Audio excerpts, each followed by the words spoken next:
Let me take you through this film noir look. So at the front, we've got a key light, and that is just putting a little area of light down here. And then to separate out in the background, we've got another light, but this one has a gel on it, which might seem strange, but stick around, I'll explain why.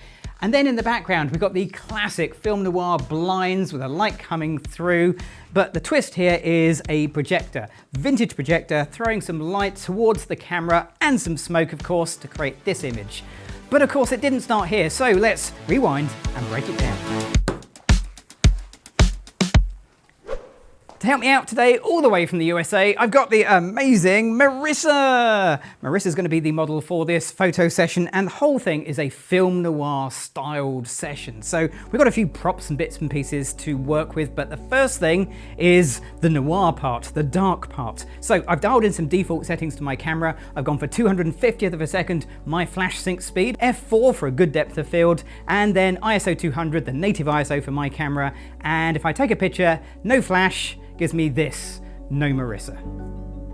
Now we can start to work on the light, and this is going to be a 3-light setup. I'm going to start with the key light. That's the one that's going to give shape and form to Marisa's face. I'm going to use a Flashpoint Evolve 200 Pro Mark II. You'll find gear links that will take you back to Adorama in the video description down below. And I'm just going to bring it in almost from the side, not quite 90 degrees, but certainly quite a tight angle. Now, I need this to match my camera settings, so let's have a look and see what flash meter reading we're getting. So I need this to be f4. Now that's going to give me quite nice light when I look at this, but there's one thing I need to bear in mind that if I do nothing else is going to cause me problems, and it is this white wall here, because this is going to act like a reflector. Light from the key light is going to bounce off this wall and hit Marisa, and that's light that I'm not in control of, so I'm going to fix it.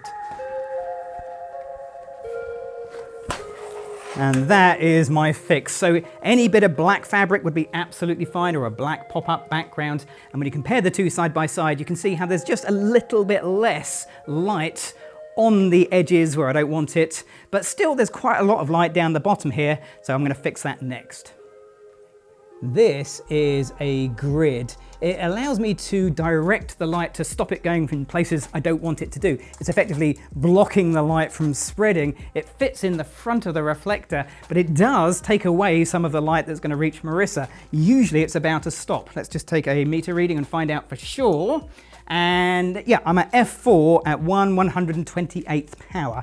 Now obviously we have quite a lot of shadows in this picture, and shadows are good, it's a film noir.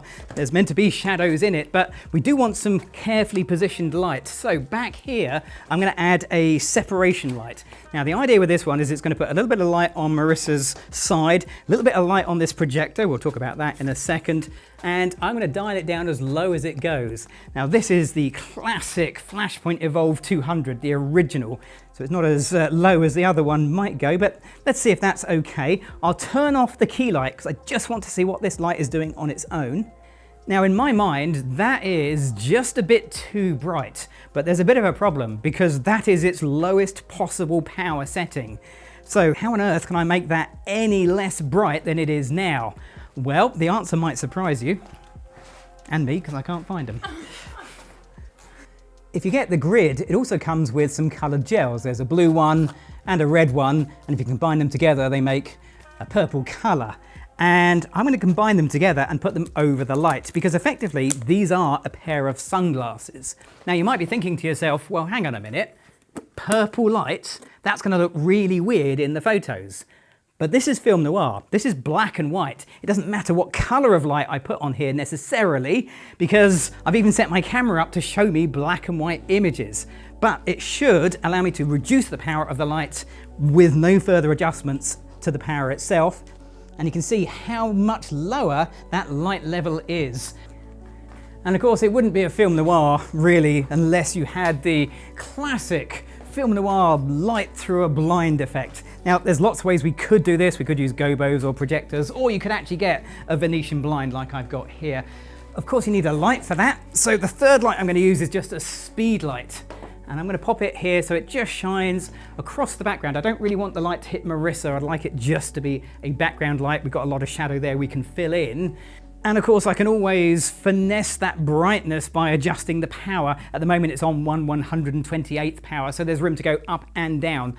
And the final light is this one, which is going to come from a vintage projector. It's actually a bit of a family heirloom. Hasn't really been used for 40 years, so I'm going to use it infrequently. So all I need to do now is to add a little bit of smoke and haze to the scene because, well, it's film noir. Obviously, we need some of this. And of course, we've got Marisa, a whole range of props for her to interact with. I've no idea what she's going to do. This is where the actor in Marisa is really going to shine through. So, Marisa, are you ready? Oh, yes. Let's take a few photos like this.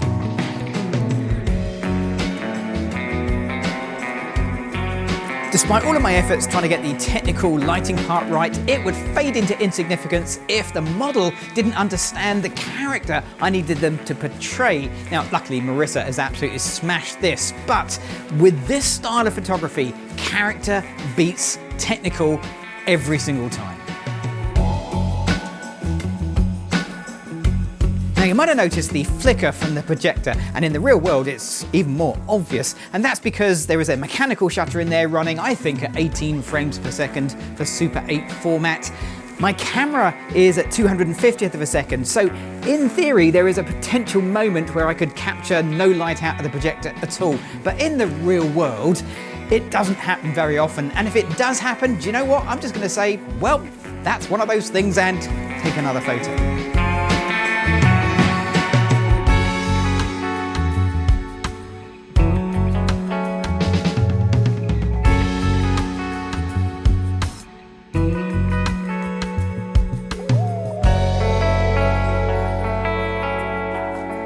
I love doing film noir photography. It's a great way to tell a story, but also I get to use smoke in the studio, so that's always a win. To make it really work, you need a model that's actually an actor, which is where Marisa absolutely excelled at this. Now, if you want to find out about the gear I'm using, then check out the gear links in the video description. There'll be links that will take you back to Adorama. Whilst you're down there, give this video a thumbs up if you've enjoyed it, and of course, leave us a comment. But most importantly, click on that subscribe button. Why? Because if you click on the subscribe button, you'll get to see more videos like this, maybe more film noir. And if you can't wait for another film noir video, why not check out this video where I do film noir in my small home studio. I'm Gavin Hoey. Thanks for watching.